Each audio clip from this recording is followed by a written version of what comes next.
Halo semuanya, Assalamualaikum warahmatullahi wabarakatuh.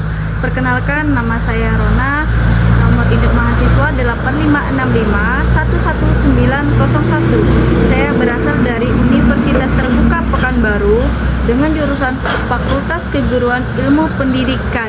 Saya berasal dari Pokjar Salut Sapa Indragiri. Pada kesempatan kali ini saya akan membahas tentang tugas tutorial online 1 mata kuliah Pancasila dengan kode mata kuliah MKWN 4110 dengan tema Belajar dari Sejarah Pancasila bagi Generasi Muda.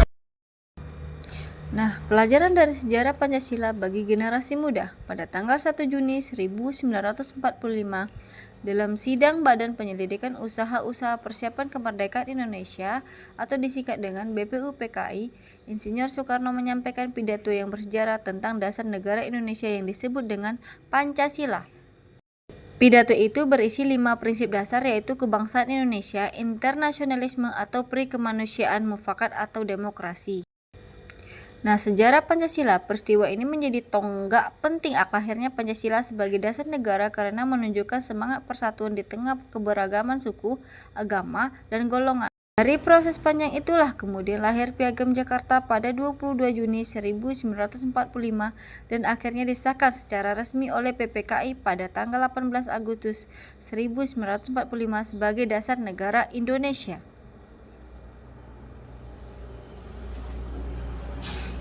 Nilai-nilai Pancasila yang tercermin dari peristiwa ini antara lain, yang pertama, persatuan Indonesia karena para pendiri bangsa mampu menyatukan berbagai kepentingan demi keutuhan negara. Yang kedua, musyawarah dan toleransi ketika para tokoh mau berdialog dan mengubah naskah Piagam Jakarta demi persaudaraan bangsa. Yang ketiga, keutuhan dan kemanusiaan yang menegaskan bahwa Indonesia berdiri di atas dasar moral dan saling menghormati satu sama lain. Peran generasi muda terhadap Pancasila. Sejak pertama kali dirumuskan pada tahun 1945, Pancasila telah menjadi dasar dan pandangan hidup bangsa Indonesia. Namun, menjaga dan mengamalkan Pancasila bukanlah hanya tugas para pendiri bangsa di masa lalu, tetapi juga tanggung jawab kita semua sebagai generasi muda saat ini. Generasi muda memiliki peran penting dalam mempertahankan nilai-nilai Pancasila karena kita adalah penerus bangsa untuk masa depan. Beberapa peran yang dapat kita lakukan generasi muda antara lain menanamkan nilai-nilai Pancasila dalam kehidupan sehari-hari seperti gotong royong, kejujuran, toleransi, dan saling menghormati.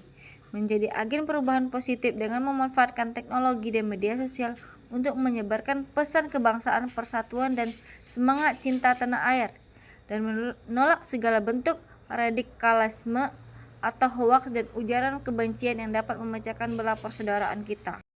Pancasila dalam era digital. Bagi saya, pelajaran penting dari Pancasila adalah lahirnya Pancasila adalah semangat persatuan dan sikap toleransi. Sebagai generasi muda, kita harus meneladani para pendiri bangsa yang rela berkorban demi kepentingan bersama. Di era sekarang, tantangan mungkin berbeda, bukan lagi perjuangan fisik, tetapi melawan perpecahan, toleransi, dan penyebaran kebencian di media sosial. Contoh pengamalan Pancasila di sini menghormati perbedaan agama, ikut kerja bakti di lingkungan sosial, mematuhi peraturan bersama, bermusyawarah dalam mengambil keputusan, membantu teman yang kesulitan, seperti saling. Dengan membantu teman yang kesulitan, kita menanamkan nilai kemanusiaan yang adil dan beradab. Rasa empati, persaudaraan sesuai dengan semangat Pancasila. Dengan tindakan kecil ini, kita ikut membangun kehidupan yang rukun dan saling peduli. Mari kita menjaga Pancasila bersama-sama. Terima kasih. Wassalamualaikum warahmatullahi wabarakatuh.